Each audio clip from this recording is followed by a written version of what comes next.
Hello everyone and welcome to BHT Studios. Today we'll be doing my unboxing and first look at the Rollei 35AF, and this is a camera made by MiNT Camera, Gary Ho and his team over in Hong Kong. And I've been friends with the brand for many years, and I've known about this project for many years. Probably the beginnings of it was maybe 2018, 2019, and it's great to actually have, I think this is a retail copy, but if there's any changes, I'll write changes down in the notes. But they put a little note here: Dear Take, hope you like it, and then it has the hashtag Rollei 35AF. We're excited to see what you create, and so I am looking forward to shooting with this. But as you can see, I wanted to save the unboxing just for you guys, and so let's I have my little Wesson microblade here to do the unboxing. And so as I mentioned, I've known about this project for many years, and Gary, I mean, I'm sure I'm not the only one he talked to, but one of the people he talked to asking, you know, what do I want to see? And the first one I actually said was either it should be modeled after the Rollei 35 or the Olympus XA. And so I'm happy that the Rollei 35 was picked, but I have a feeling Gary's going to make more than just one point and shoot. So hopefully the next one will be a version of the Olympus XA or any of these other point and shoots that you see here. And actually, just before I open it, let's just talk about it. Ricoh GR1. This is actually my first digital point and shoot, this Canon S400.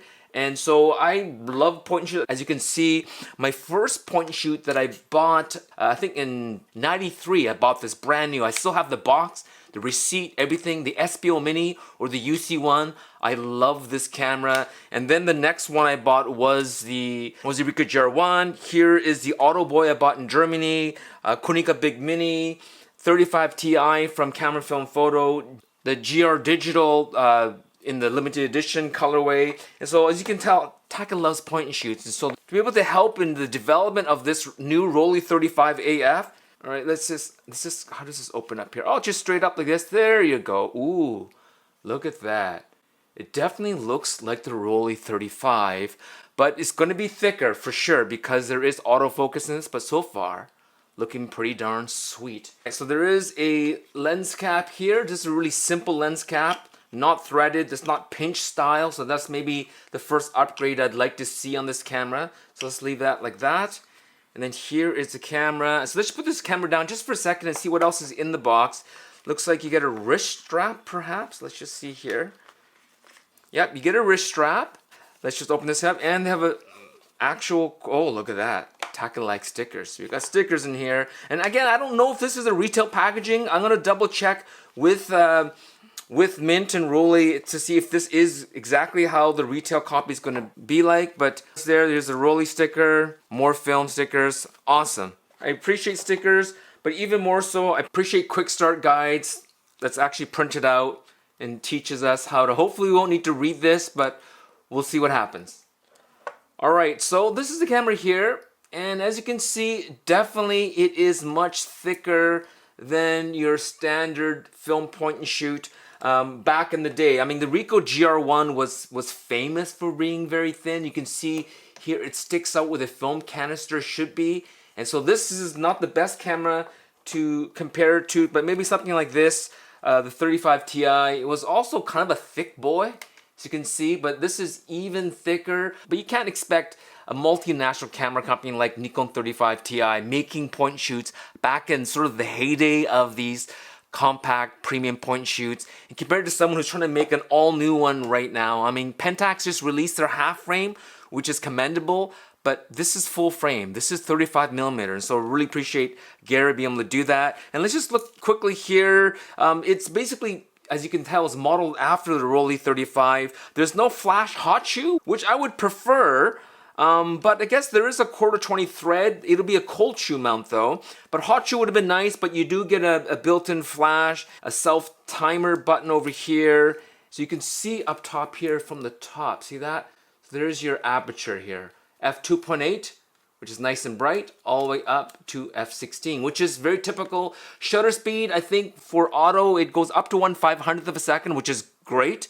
I think Gary was trying to get it to go up to 1/750th to 1/1000. I told him none of these classic point shoots, the majority of them, film point shoots, never went above 1/500th. I told him 1/500th and a point and shoot is more than enough. And this is using a LiDAR technology for autofocus. So the old Rollei 35, I loved it, but I've never bought one, is because it's focused to scale. It wasn't even a rangefinder, and that's why I really like the Olympus XA, because this was a true rangefinder focus, where the Rollei 35 was always focused by scale. And so if you're shooting at f8 to f11, focus by scale is fine, but if you're actually trying to get critical focus at f2.8, it's something you couldn't do with the original Rollei 35 unless maybe you had a tape measure or you knew the exact distance you had to be. Having this autofocus and yet still having f2.8, that's something I'm going to test and look forward to. And so back here you can see you have to remove this tab here, which will release the battery. So this is the battery compartment here. It actually says a little note here. After the last picture, rotate the rewind knob upwards before rewinding the film. And so they want you to basically move this up here. They want to move this release thing here before you start rewinding, which makes sense. And in here should be the CR2 battery, which is the same battery that's in the Ricoh GR1 film camera. So here we go. This should turn on. So here's the on-off switch. You got no flash, which is great that they have the flash, no flash right in the front here. The Nikon 35 Ti, the 28 Ti, and the later model 35 Ti did have an actual toggle flash, force flash on, force flash off. This one here, you have to keep the button pressed or else there's always an auto flash, and that's the one thing I really don't like about this 35 Ti, and which I really appreciated on the 28 Ti. But this one here, right from here, you get to choose if you're doing like, you know, street photography with no flash, force flash, which I prefer, and then here's your ISO. And then there's a little tiny little screen in there. See that? It says ISO, and it's the default is ISO 100, if you can see that. So this does have auto DX encoding. So if you do put your film in here, it will know what ISO to go to. But some of the micro brand film is not does not have the DX encoding, which is this code back here. This part here tells the camera what the ISO should be. So it's not the barcode. It's not the barcode back in here, but this part right here. So you can manually push and pull, which is also great even with film like the CineStill 800T. I shoot that at 500. So I'm glad that I can actually force 500 on here instead of having to do exposure compensation. And then down here you do have your exposure mode. Here's auto, and then here's one stop under, two stop under here. So either it's a quick way of pushing and pulling your ISO, or just for specific shots. +1, I would probably in general shoot +1 if I'm outdoors anyways. +2, here's your time you can manually set. So obviously you put this on a tripod. Then here's your maximum shutter speed of 1/500th, 1/250th, 1/125th, 1/60th, 1/30th. It doesn't look like there's half stop increments. So these are going to be in full stop increments. And so you can shoot completely manual, right? So you just go f2.8 at whatever it is, 1/500th of a second. And if it's too bright, I'm just looking here, there is no I don't see a threading. And so if you do have ND filters, you'll have to kind of place it in the front, but make sure you don't block this here. That's the LiDAR autofocus sensor. All right, and so that's how you do that. This is going to be leaf shutter, so you can flash sync right up to 1/500th of a second, which is great. And let's look at the inside the film compartment here. So, all right, so before you open, make sure that the camera's turned off. Make sure this lever is only pulled up to basically to rewind it. So make sure this is down. And then this is the unlock switch over here like that. And this should just, there you go, look at that. So this comes off like this. So it's not the old style where the door just kind of swings open. You have to do it this way here. And here we go. This is, so the film will go into this side. You can see the DX reader there, the encoding reader, where the film will sit inside like this. On this side here, so let's just hear. Yeah, there you go. So this door flops down, and there you go. You can see that leaf shutter. There you go. All right. So there's the mechanism there. And so this is how you would load. This is like the pressure plate to make sure that the film is aligned, and as well to make sure there's a light tight seal. I don't see any foam in here. Maybe there is some kind of a hidden foam. I'll talk to Gary about it if there is some kind of a foam around here. But it looks like the way this works is if everything is put in properly, so you can see here there's the little rails on both sides here, so you gotta make sure it's lined up. So this might not be the quickest loading camera, but the same with the original 35, the Rollei. This is kind of how it worked here. You gotta make sure everything is lined up really nice. See that? It's all closed up like this, like that, and then you put the lock up like this, and then you would have to use this to crank it. So this is my dummy roll of film. I've had this for many years. As you can see here, the light here has been exposed because it just sits on my desk. And so let's just load this, pretend we're gonna shoot with it. Again, the lever is down. We open this up here, pull this straight down, open it up, pull down this pressure plate over here, put the film over here. DX encoding should read it. And the leader take up is right in here. You can see it. Push it through. So it's caught through there like that.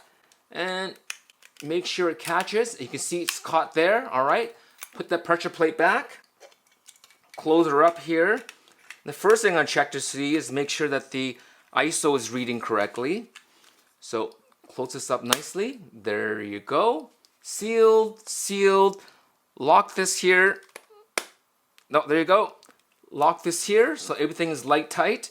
And right there, it says ISO. Can you see that? It's kind of hard to read. It's a little small screen, but it says ISO 400. So it does know what ISO's in here. And then we'll put to shooting mode here and then press the shutter. There you go. And now it says -2. Can you see that? It says -2. So they want you to basically shoot twice. So it says now -1 there. And then one more time, crank it, and all the way to the front this way. And that's one of the things this is in instructions. Now shoot, and it should be ready to roll. Now it says 0 there. So let's do it again.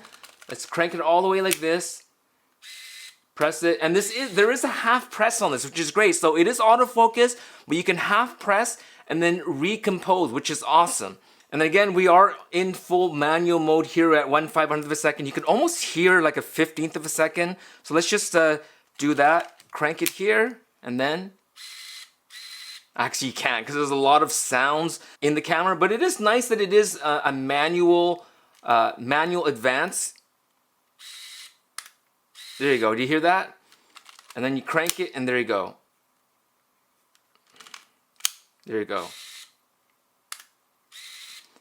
So this camera is kind of loud. Yeah. See that? That's half pressing. That's the autofocus mechanism. Hear that?